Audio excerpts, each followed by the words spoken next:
Evet, doğal gübreleme yaptık. Jondere 50-75 12 numara üçlü pullukla sürüp sonra yonca ekimi yapacağız.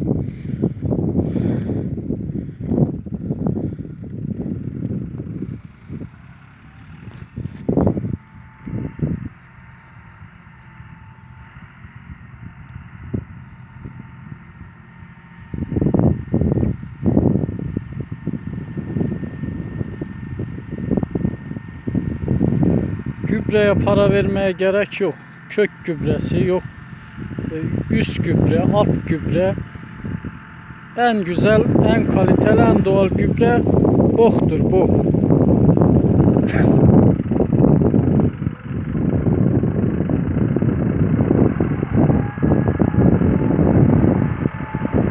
Kulluğumuz traktöre küçük ama elimizde olan bu. Olması gereken dörtlü 12 numara.